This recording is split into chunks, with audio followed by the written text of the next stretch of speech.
So we're going to continue working with rules for differentiation, in particular the chain rule. And the chain rule is something you're going to have to use when you have two functions that are kind of nested together, a function within a function. I couldn't understand the difference between the chain rule and like the general, I think it's called the general product rule. Well, why don't you hang on to that until we finish covering this section. Oh, right. Okay. So let me finish covering the chain rule, and then we can look back at things if we need to.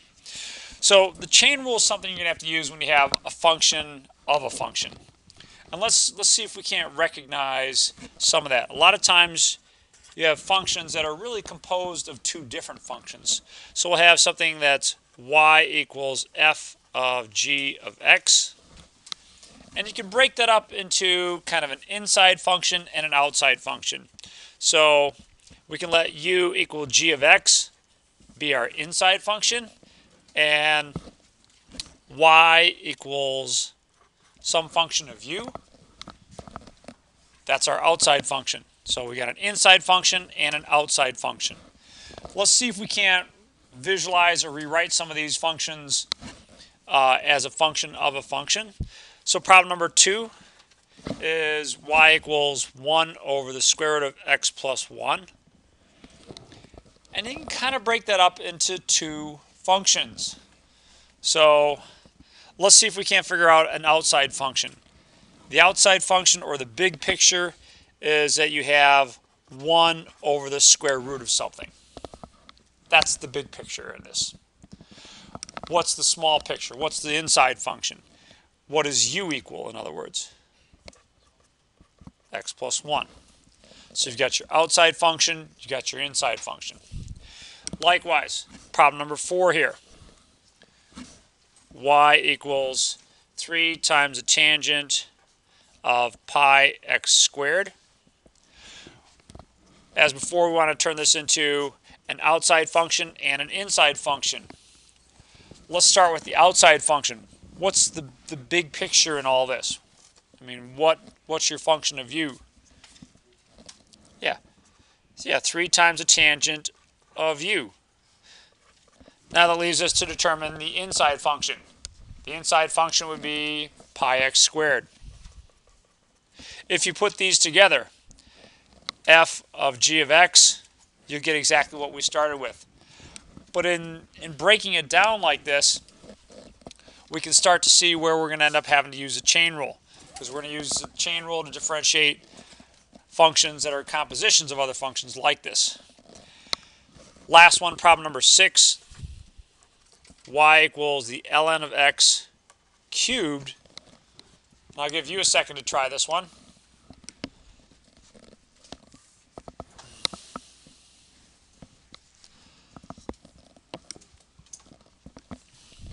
So what's our outside function? Yeah, u cubed.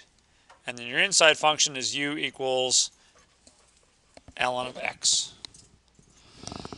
Now the nice benefit of being able to see this is that you can then calculate derivatives.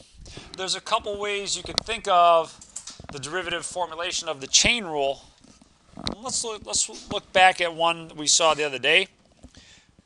Y equals 6x minus 5 cubed. And let's break that up into an outside function and an inside function like we did just a moment ago. So let's see, kind of the big picture, we've got a y equal u cubed, and what about the inside function? What would u equal? 6x minus 5. Yes, sir.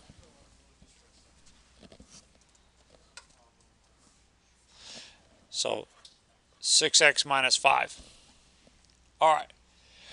But suppose my goal is to find the derivative. Let me do it in two pieces. I want to find the derivative of y. And over here, let me find dy by du. Now, this isn't anything that we haven't done so far. You've got a nice polynomial term here. What's the derivative of y here? Yeah, 3u squared. Good. Now, let's put that together here. Let's differentiate u with respect to x. If I differentiate this with respect to x, well, first of all, what's the derivative of negative 5? 0. What's the derivative of 6x? 6. So the derivative here is just 6. Now let me take advantage of the notation we have here to calculate dy by dx. dy by dx is going to be dy by du times du by dx. Now notice what that notation seems to imply. What does it seem like we can do with that notation? Looks like those du's cancel each other out, right? And that would leave you with dy over dx. But let's put that together now with this. That's 3 times u squared times 6. Well, what was u? Well, u was, 6x minus 5 squared times 6. And so what you've got here is a nice formulation of the derivative of the outside, that's your dy by du, times the derivative of the inside, du by dx. And that's how we're going to differentiate our composite functions, is the derivative of the outside times the derivative of the inside. So this is just a different way to kind of formulate the chain rule. This is the chain rule right here. We can clean this up a little bit. That'd be 18 times 6x minus 5 squared. So it's, like I said, a different look at chain rule. Now, I'm not often going to use this formulation. Mostly we're going to look at this and say, okay, we want the derivative of the outside times the derivative of the inside. And that's fine. Let's take a look at an example that is important to me. And you'll see a couple more examples like this in this lecture. It's not one that's in the book, although there's problem number 66 that's like it. And that is y equals the cosine of x to the fourth plus the cosine to the fourth of x. Now the goal here is for you to distinguish between two different things. These are kind of lookalikes. They're both similar. But what's different is what the outside function is. And you have to understand this notation of the cosine and the sine for that matter, or all our trig functions. This really means cosine of x to the fourth power. And what's happening here in this example is your outside and inside functions are reversed from each other. What's the outside function for the first part of this? Cosine. Cosine is the outside function. You're taking the cosine of this. Here the outside function is something to the fourth power. You're raising this to the fourth power. So the roles of the outside and inside functions have reversed. Just as a reminder, let's see, let me give myself some room here. When you differentiate f of g of x, it's the derivative of the outside, f prime of g of x, times the derivative of the inside, g prime of x. That's your chain rule. That's the formulation that I'm going to use most often.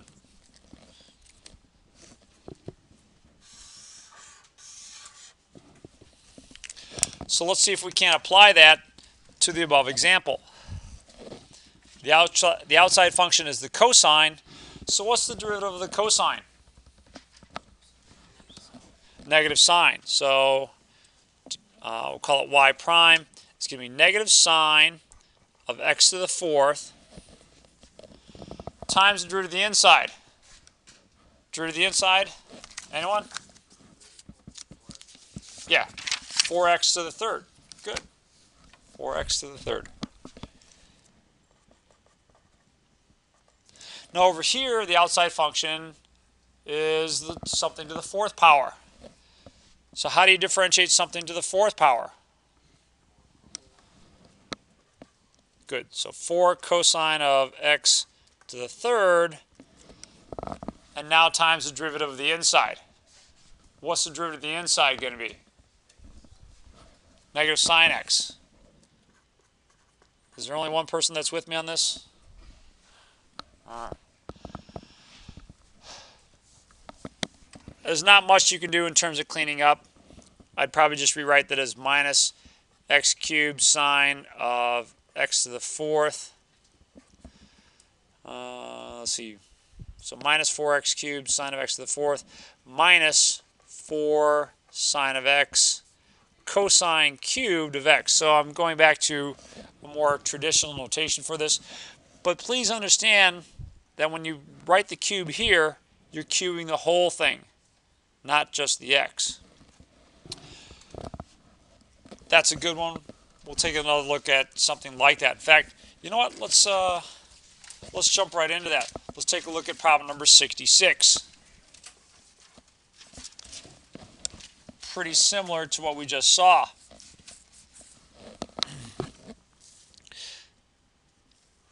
Y equals the sine of the cube root of x plus the cube root of the sine of x. So not exactly the same, but similar in spirit. You might want to start by rewriting the cube root of x as x to the 1/3, and likewise this as sine of x raised to the 1/3. Again, the goal is to identify your outside and inside functions to keep those things straight. So what's the derivative of the outside function? Good, cosine of x. So dy by dx is going to be cosine. So it's the cosine of this, x to the 1/3, times the derivative of the inside. What's the derivative of the inside? All right, good. 1/3 x to the minus 2/3. Let's move over to the second half of this function. What's the outside function in this one?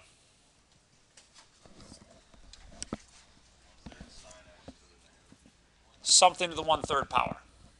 Right? You've got something to the 1/3 power. So the 1/3 power is your outside function. Let's differentiate that. That's going to be 1/3 times sine of x to the negative 2/3. Am I done? Good. Times the derivative of the inside. So times the derivative of the inside would be multiplied by cosine of x. Kind of like the last one, this one doesn't really clean up very nicely. You just got an ugly function. Before I worry about cleaning it up, let's just double check our work here. Outside function is sine. Derivative of sine is cosine. So cosine of this times the derivative of the inside. Derivative of the inside is this term. Outside function, 1/3. Bring the 1/3 down, subtract 1 from the exponent, times the derivative of the inside. Eventually, you'll be stuck working with these things more beyond just trying to calculate the derivatives, so it's in your best interest to clean them up. This term has a negative exponent, so I'll bring that into the denominator along with the 3. So I'll have 3x to the 2/3, cosine of x to the 1/3, and that gets left up here. This term, again, has a negative exponent, so sine of x, this time to the positive 2/3. The 3 is also in the denominator, and I'll leave the cosine of x up in the numerator. Do you get a lot of simplification? No, it didn't really clean up very nice, but it's a habit I would get into now, because later on we're going to be working with these things. You're going to have to do more and more things with the derivative. So you don't want to just leave it a big old sloppy mess. And quite often you are going to get some nice simplification.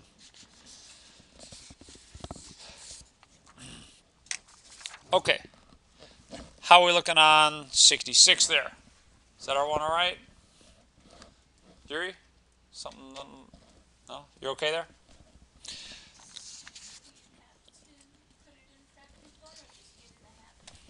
I guess what I'm trying to get you in the habit of is cleaning these things up. So, no, I mean this is fine. It doesn't really clean up too much. So if you want to leave it like that, there's nothing really wrong with that. I couldn't. I wouldn't mark you wrong or even down on that. So that'd be fine.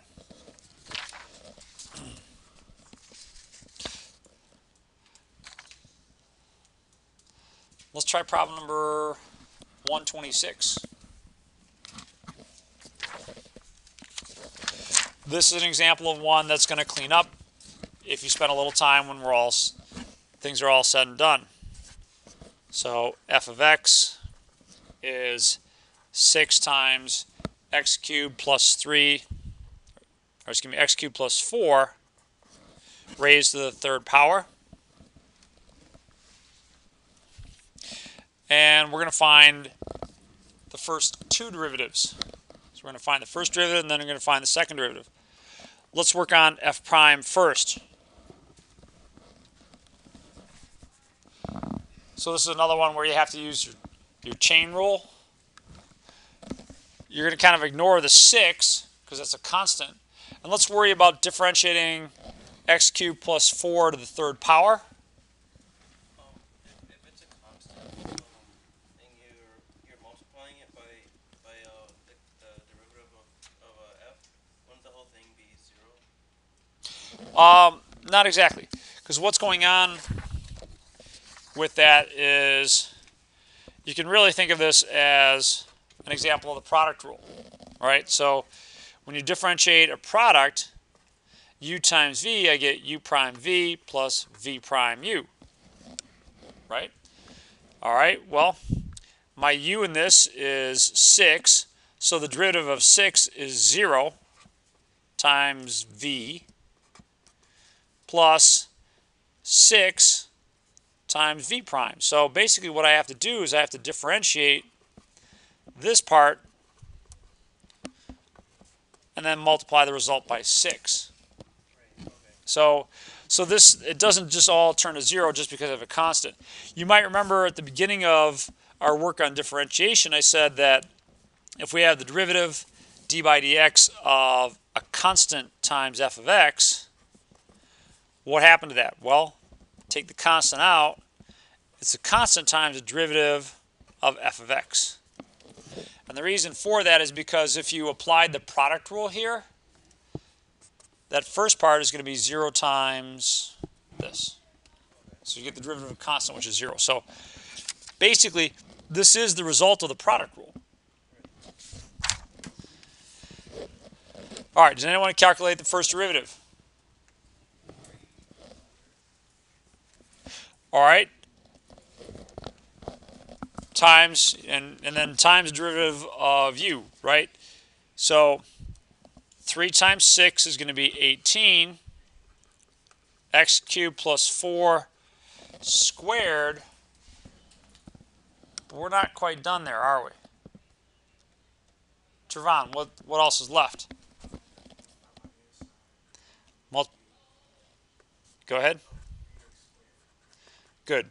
So we get to multiply by the derivative of the inside. And let's clean that up before we move on a little bit. That's going to be 54 x squared times x cubed plus 4 squared. Yay. And it'd be great if we were all done, but we're not all done. Yes? Do you explain how you got the first line? Well, this 3 comes out in front. 3 times this, 3 times 6 is 18. Subtract 1 from the exponent. So I got 18, this to the second power, times the derivative of the inside. And the derivative of the inside of this is your 3x squared.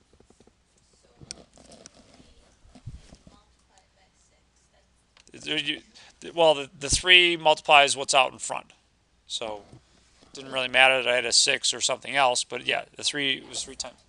It multiplies the outside. It's staying outside. Let's work on the second derivative. So f prime of x is this, 54x squared, x cubed, plus 4 squared. What's different now that I need to try and find the second derivative? What's going to be some extra work for us to deal with? Yeah, you're going to have to use a product rule in this one. You've got a function times another function, so we're going to have to use the product rule. Let's give these some names here, just for our convenience. Let's call this u, and I'll call that v. So u and v, u prime and v prime. Let's carefully apply the product rule. U is 54x squared. V is x cubed plus 4 squared. What about these derivatives? Tell you what, I'll help out with the first one. That's 108x. How about the second one? What's v prime going to equal for us? What rule do you have to use to calculate v prime? Yeah, the chain rule. All right, so 2 on the outside. X cubed plus 4 to what power?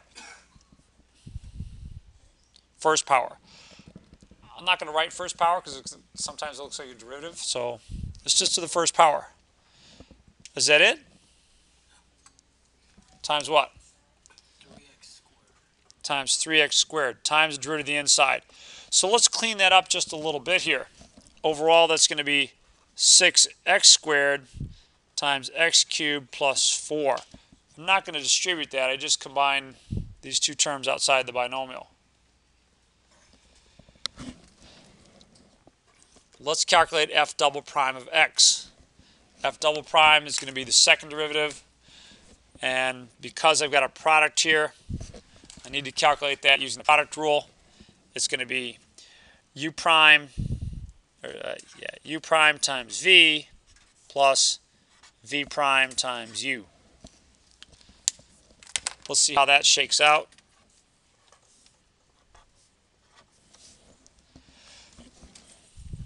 So u prime times v, that's going to be 108x times x cubed plus 4 squared plus 6x squared times x cubed plus 4 times 54x squared. Wow, a lot going on here. Yes, sir. I did it a little differently. I just factored out the first derivative. You multiplied it all out? Yeah, and then I just took the derivative of that. I got 432x to the 7th plus 2080x to the 4th plus 1328x. Say that again. So f double prime of x. 432x to the 7th plus 2080x to the 4th. 780x to the 4th. And then 1328x. X? Just x? Yeah. Okay. You want to factor that for us now? No. Set that equal to 0 and solve. Oh. Okay. We'll wait. All right, no, you're helping me out, though. You really are. Because here, watch what I'm going to do in terms of cleaning this up. I don't want any part of trying to FOIL this out, etc., etc. I'm going to leave it like this. And notice that I've got a greatest common factor here, right? So what's in common to both of these terms? Let's start with the big one. There's one of these in common to both those terms, right? So we can factor that out. Is there anything else that's in common to these terms? There's a factor of 54 that's in both of those, right? And there's something else that's in common to one of these. I can take out one of the x's. So there's a lot that's in common that I can take out of all of these. So let's do that. I'm going to take out 54x times x cubed plus 4 just to the first power. Let's figure out what's left behind. Well, if I've taken out a 54 out of here, I'm leaving behind a 2. What else is left out? Well, I took out the x, so that's gone. And I took out one of these. So that's going to leave behind an x cubed plus 4. So far, so good with that? Let's think about what's left here. I took out the x cubed plus 4, I took out a 54, and I took out one of the x's. So I'm leaving behind a 6x squared times one of the x's.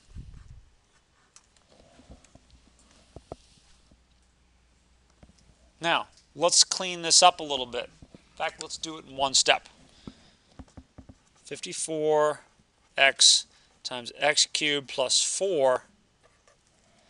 If I distribute this, I'll get 2x cubed plus 6x cubed over here. This is a 2x cubed. That's a 6x cubed. So 2x cubed plus 6x cubed gives me 8x cubed plus 8.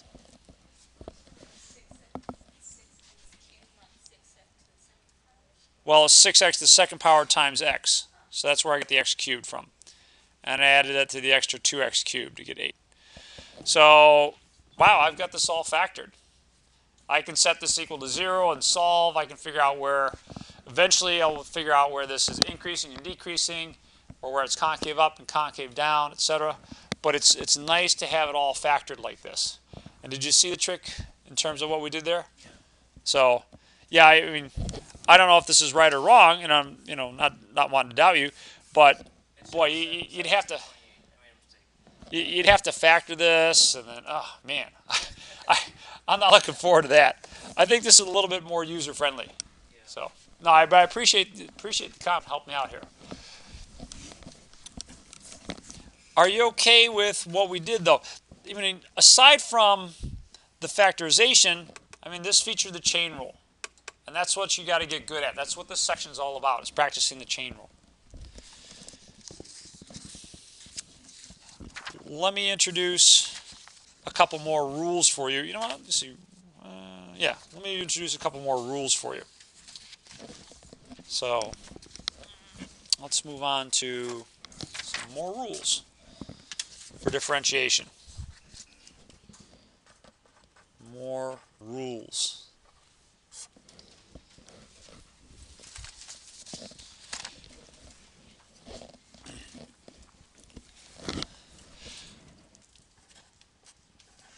If you differentiate the natural log, d by dx of ln of x, so you're taking the derivative here, you get 1 over x. So, nice. Let's make that a little bit more general. You don't always have just the log of x. Sometimes you have the log of some function of x. So the d by dx of ln of u. If you apply the chain rule, it's the derivative of the outside function, so that'd be 1 over u, times the derivative of the inside, which would be du by dx. So that's a more generalized version of this. Same thing is true with this next one. D by dx of a to the x. We've dealt with something like this before. This is when we differentiated e to the x. The only difference now is that because this is some number other than e, you get this extra constant. It's the ln of a times a to the x. That's the only difference. In fact, let's think of something here real quick. D by dx of e to the x was e to the x, right? But if I project this up here, I'd end up with the log of e. What's the log of e? Anyone remember? 1. So basically, this is kind of a more generalized version of this. Or a special case of this is when you're dealing with ln of e. The more generalized version of this is d by dx of a to the u Still going to have the ln of a. Still going to have a to the u. What else am I going to have? Can you think? Du by dx. So it's the derivative of the outside times the derivative of the inside. And u is your inside function.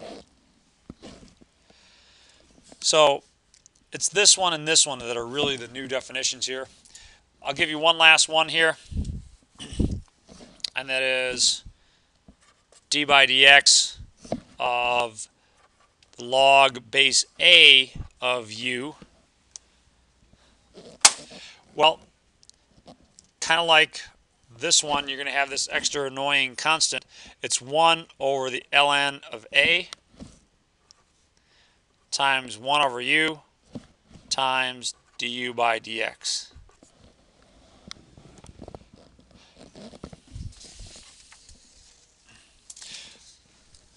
We'll start with problem number 146. It's kind of like a little bit of practice with this.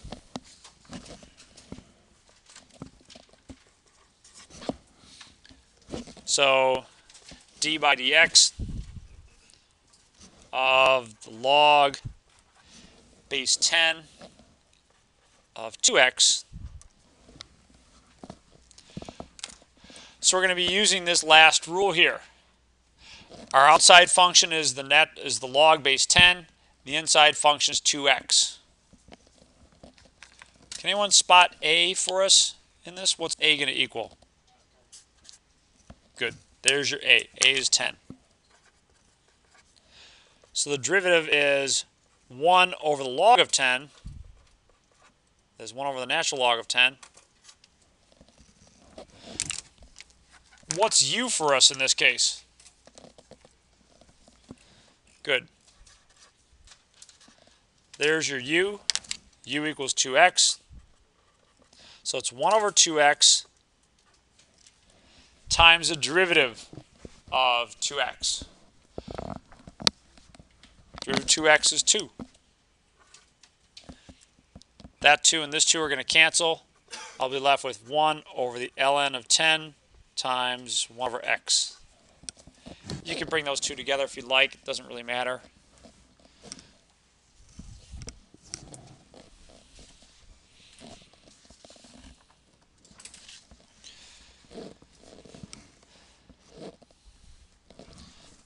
Let's try problem number 138.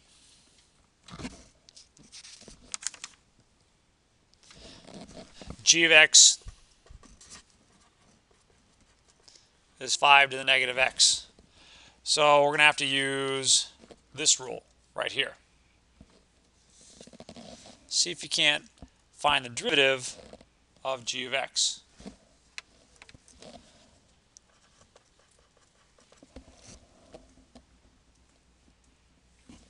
So go back up to here.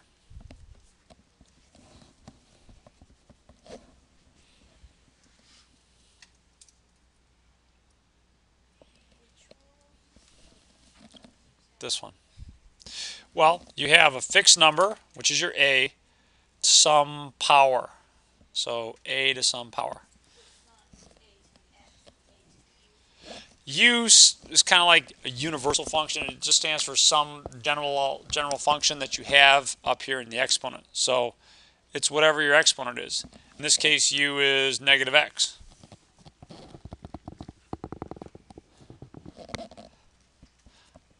Natasha, want to try that one?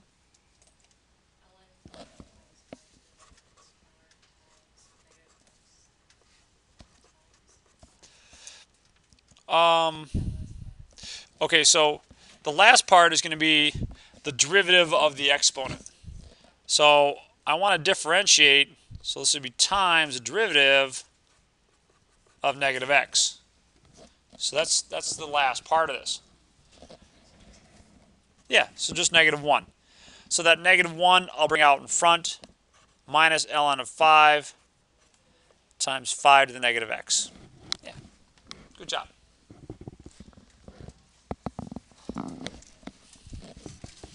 All right, so a couple quick practices with those. Again, you are using the chain rule. We used it when we differentiated the negative x part. Was the third or second derivative? Third. Oh,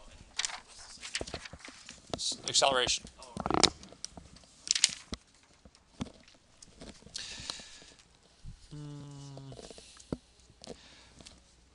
Let's see. Let me remind you of some of your properties of logs. So, just a quick reminder.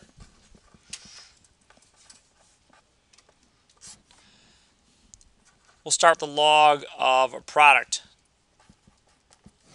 When you take the log of a product, you get the sum of the logs. Log of A plus the log of B. Now, if I was being formal, I'd write, base x here, base x here, base x here. This is true for any base. When you don't write a base, it's understood to be log base 10, but this is true for any base. Let's take a look at the log of A to some power. This is your power rule for logarithms. In this case, what happens? What can I do with the r? Bring it out in front. R times the log of A. All right. And one last one. Log of A divided by B is log of A minus the log of B. A lot of times this gets mistakenly done as log of A divided by log of B. And that's not true. You cannot more or less distribute that log to both the numerator and denominator. The log of the quotient is the difference of the logs. So just a quick reminder on some of your properties of logs. And let's apply them to problem number 90.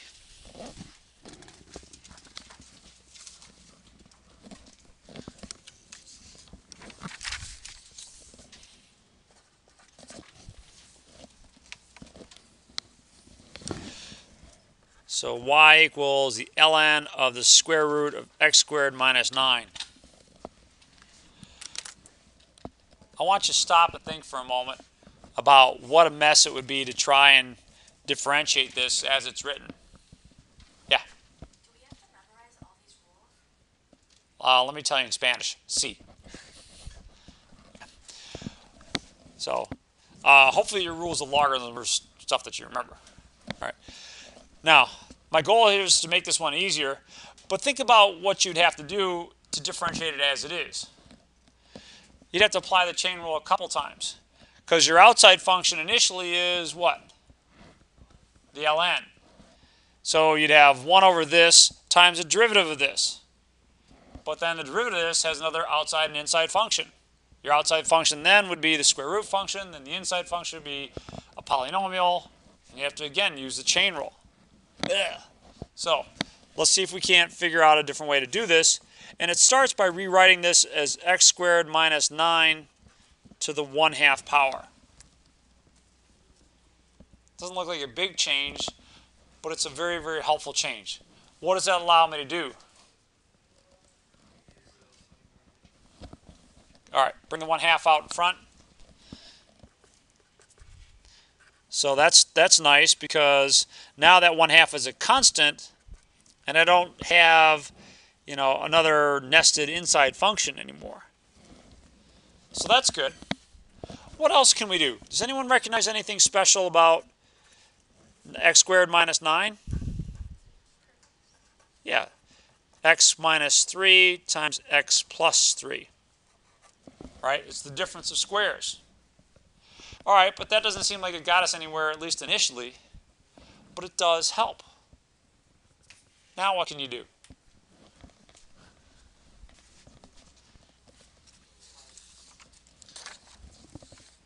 Product rule, right?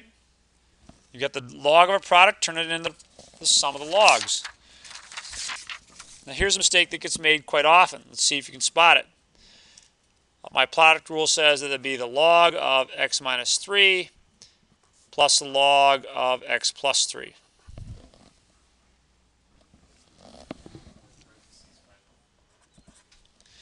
Good. One of two things. Either you need parentheses around all this, or you need to distribute the 1/2 to both terms, because that 1/2 multiplies both of those things. So just kind of a heads up on a mistake that I see quite often. We've made a lot of progress. it's going to be way, way easier to differentiate it this way as opposed to, anything else. So ln is log base e, so it is a log, yes. So when I'm teaching different classes, sometimes I'll write this as log base e, just to remind people that ln is really a special base of the logarithmic function. Okay, so let's find y prime now. dy by dx. The 1/2 is a constant, so let's kind of ignore that. Let's differentiate ln of x minus 3. What's that one going to look like? All right, so 1 over x minus 3. That's the derivative of the outside times the derivative of the inside. What's the derivative of the inside? 1. Isn't that special? So if you left that off, that'd be fine. How about over here? Plus the derivative of this, 1 over x plus 3 times 1 again. You don't have to write the times 1. If you wanted to just write this as 1/2, 1 over x minus 3 plus 1 over x plus 3, that's fine. In fact, that's probably what I would like to see as a final answer there. We're not going to take the time to get common denominators for this one. Eventually you might or should, but we don't need to on this one.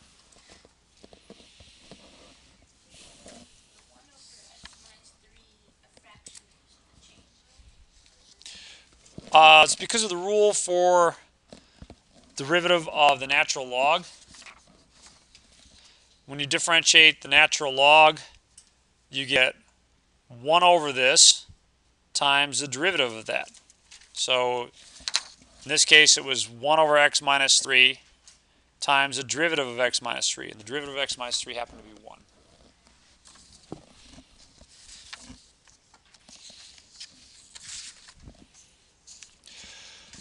Let's kind of follow up with that.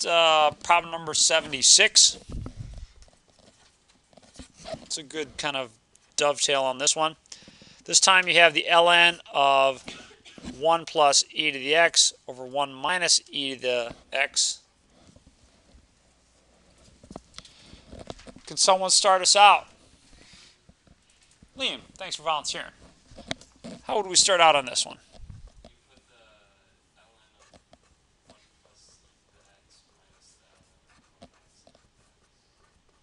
Perfect. So we'll start out by using the quotient rule. Now, one thing about the natural logs, there's no sum rule. That is, I can't distribute this and go, okay, that's the log of 1 plus the log of e to the x. It doesn't work that way. You only have rules for products and quotients, not for sums or differences. So this is as far as we can go with our rules for logarithms. The rest of it's just going to have to be brute force calculation, but at least we don't have to use the quotient rule here. And that's a good savings. Yeah, a lot of nods like, yeah, I'm cool with that. So dy by dx. See if you can't find the derivative here. You're going to have to apply the chain rule in differentiating both of those.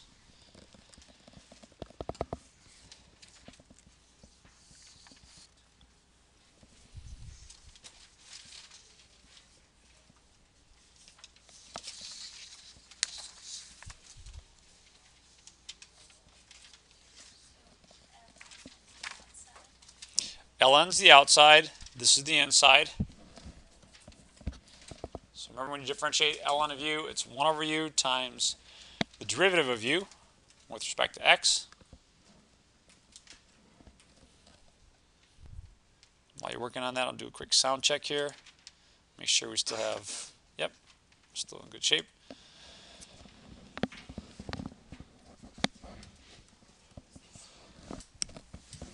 Scott, what's the first term going to look like?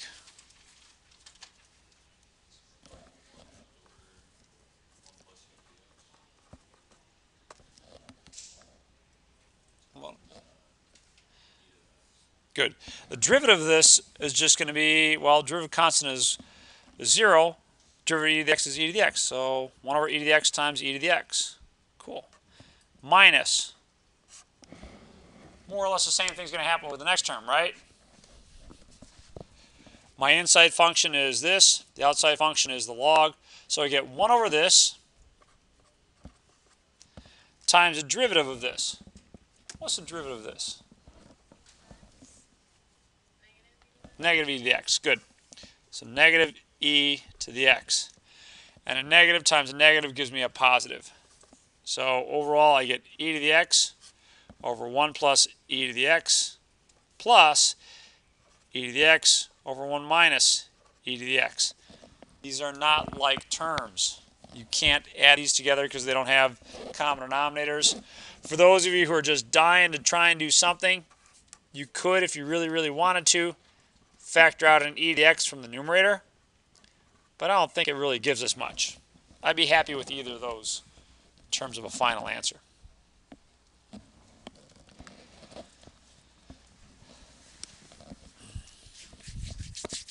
Okay. Yes? Confused on how to differentiate the ln. All right. So it's always going to go back to this rule right here. When you differentiate the ln, whatever you're taking the ln of, so that's your u, you can get 1 over that times the derivative of this with respect to x. So let's take a look at the current example. Oops, let's move out. So in this case, this whole term is my u. And I'll get 1 over u times the derivative of u. So 1 over this times its derivative, and that was its derivative. Likewise here, 1 over this times its derivative. All right. Anything else on problem 76? Okay. Let me try problem number 62, and then I'm going to give you problem 60. 62 is the harder of these, so what you're going to get is going to be a little bit easier. But try and recognize a little bit of what's going on, because you're going to have to apply the chain rule a couple times. I'm going to write this with an x as opposed to a t, so it's going to be h of x is 2 cotangent squared of pi x plus 2. The first thing to understand about this is that notation, cotangent squared. What that means is 2 times cotangent of pi x plus 2 quantities squared. Oops. So this term is your outside function. That's kind of sloppy. Let me write it again. 2 times cotangent of pi x plus 2 squared. All right, so the cotangent is the squared is the outside function, and that's the important thing to see here. So when I differentiate this, when I find h prime of x, I'm going to start with the outside function. 2, that's going to multiply this 2 out in front. 2 times 2 is 4. Cotangent of pi x plus 2. Now it's just to the first power. I'm not going to write the first power because it looks like a derivative. Times the derivative of the inside.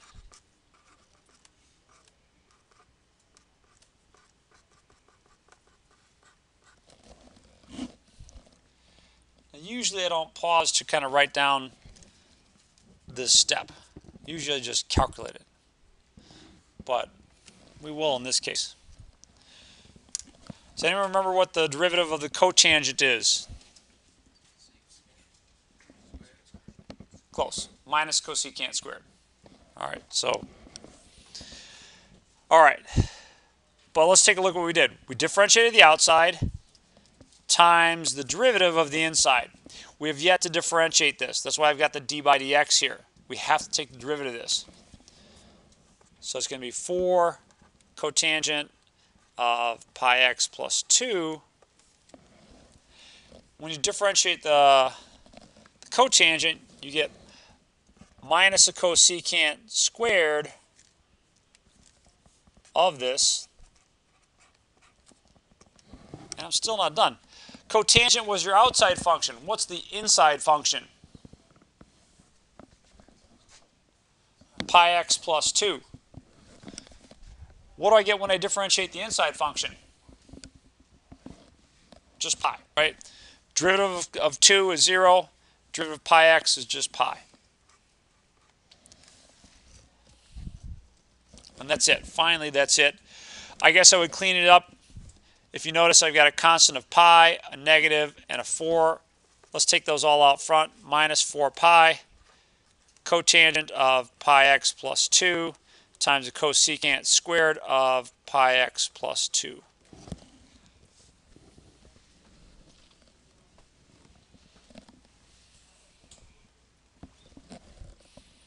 So derivative of the outside times derivative of the inside a couple times, a couple repetitions of the chain rule. This is a more challenging one. You're going to have a similar one to it to work on in just a second. So before we get on to that one, is there something about problem 62 that I can help you with? Something that maybe you're still stuck on? Yes. So the first time we did it, the first pass at this, the original inside was the cotangent. And when we differentiated the cotangent, we found that the cotangent itself had an outside and an inside function. So when we differentiated this, we got the minus cosecant squared times the derivative of this, derivative of that inside was our last term here, times pi. Javon?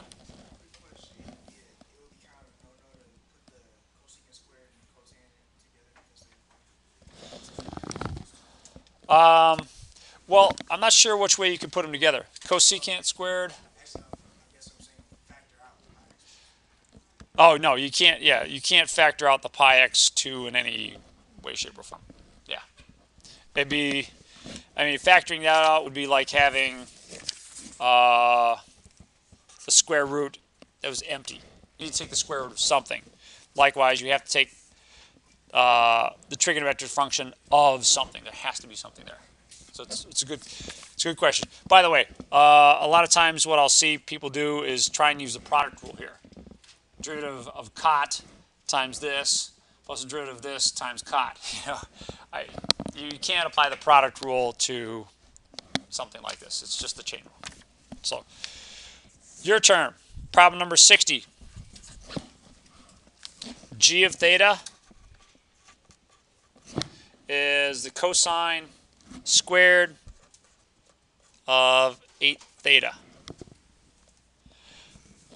I would suggest you start this like we did the last one. Rewrite it as cosine of 8 theta squared. And then work from there.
this has an inside and outside function itself.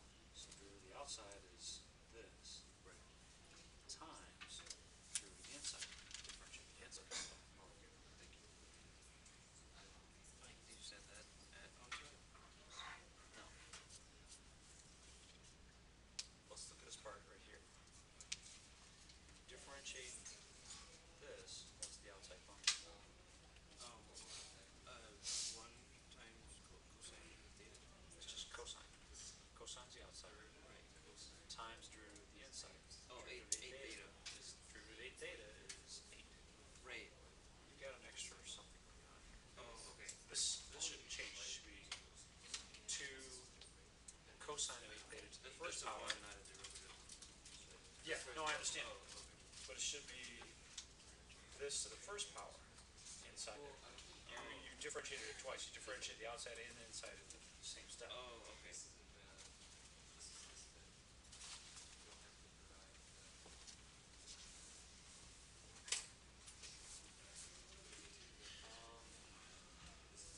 That's not what this notation says. So once you set The whole thing. function, you just do it's a trig function.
Okay, so there's a lot going on with these things, but there's one good way to get really proficient at it. What is it? Practice. Yeah, sorry. So let's take a look here. G prime of theta. Derivative of the outside. Our outside function initially is a squared function. So it's going to be 2 times cosine of 8 theta, all to the first power, which I'm not going to write, times the derivative of the inside. So let's differentiate the inside. Yeah, I'll write it down here so you can follow along in some steps if you want. Here's the derivative of the inside of theta, or the inside of this function. You don't have to show all these steps if you don't want to. In fact, most of you are probably going to get pretty proficient at this. You won't have to. What's my outside function here? Cosine. Derivative of cosine is minus sine. So minus sine of 8 theta. And now I've got another inside function, right? So I need to differentiate this yet again. What's the derivative of 8 theta? 8. Now please don't leave it like this, because especially if you're not really careful, it looks like 2 of this minus 8 of this, etc. Let's bring all these coefficients out front. 2 times minus times 8 is negative 16. Cosine of 8 theta times sine of 8 theta. Now there is some cleaning up that you could do if you needed to, using the double angle formula for the sine, but we're just going to leave it like this. That's fine as it is. Okay, so wow, challenging one there. I got a quick answer. Could it be relevant if you took the 8 and put it right side? Or would you rather just multiply the 2? I'd rather have all the constants out in front. So I mean, if you wrote it as 2 times this times negative 8, that's fine. But just clean it up. Just write it all out in front. It's really to your benefit because later on we're going to need to do some more work with this stuff. And by the way, it's been a while since I've asked you or badgered you about it. What does the derivative tell me about a function? I've got this nice derivative, but what good does it do me? Slope of the tangent line. So let's remember that in finding the slope of the tangent line, you're really going to be working with the derivative. So apply that to problem number 114.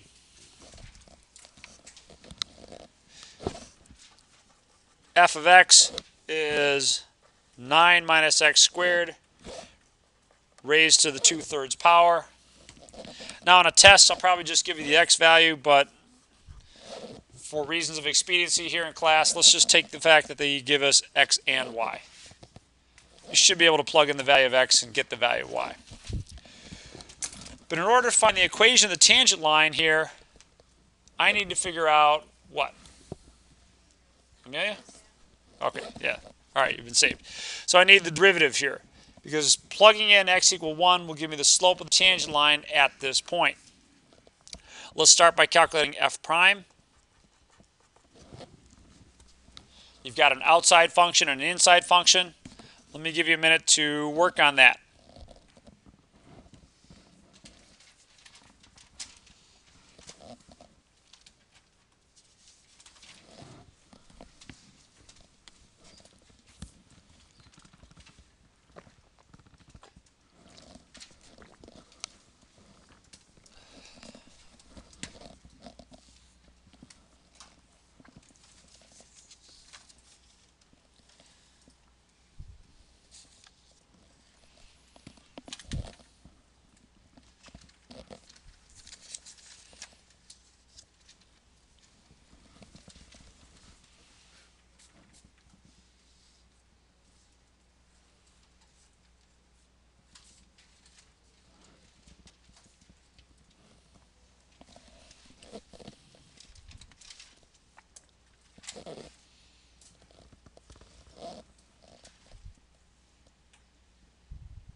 All right, let's see here. What's the outside function for this particular one? Amelia?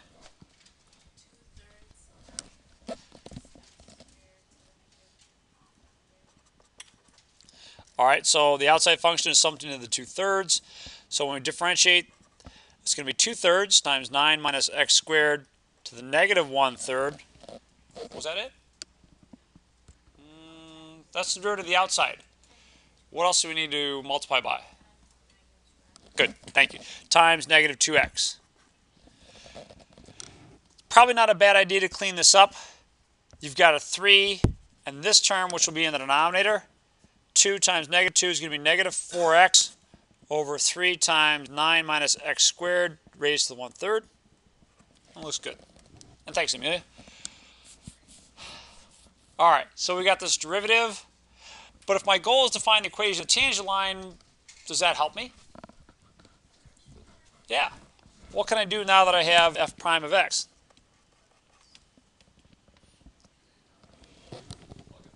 Yeah, plug in 1. Why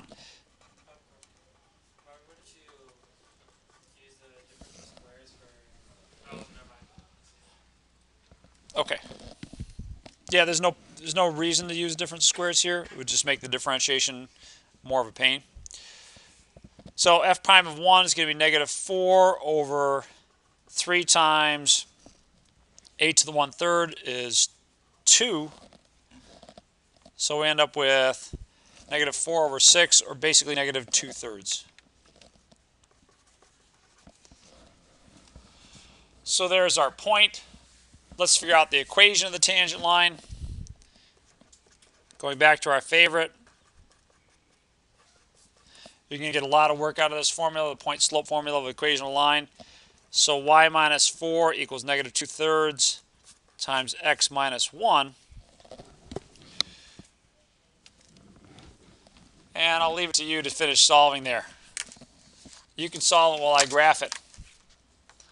Let's take a look at the graph here and see if our answers make sense.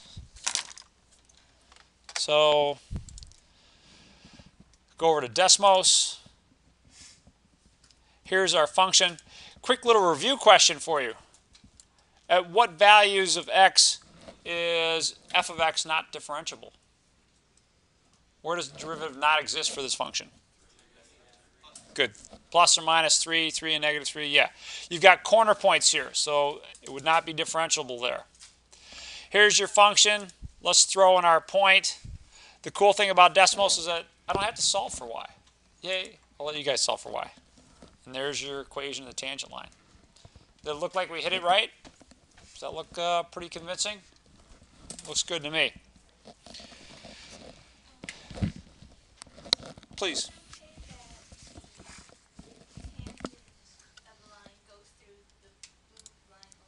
Yes, and that can happen often. But what you should notice is that near this point, a little bit to the left or a little bit to the right, the tangent line, and look, I've zoomed in tremendously here, right? I mean, this is, 4.1, this is 3.9. The tangent line is a really good approximation to the function there. It's a very good approximation. We're going to take advantage of that later on. But, once you move some distance away, yeah, it could intersect the curve. And sometimes it could intersect the curve more than once. But it's not a big concern. So thanks for the question.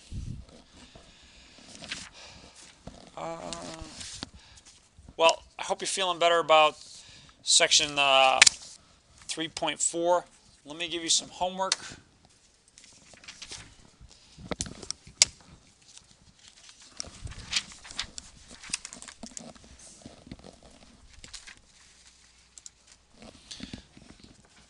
So for homework, try 1 through 29, 43 through 95,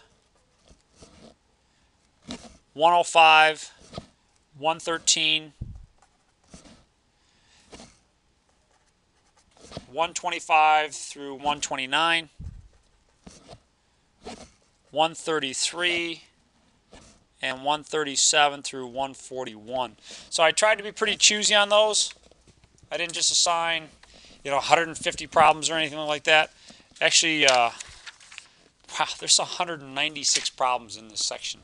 I'm sure we have at most a quarter of that. That's section 3.4.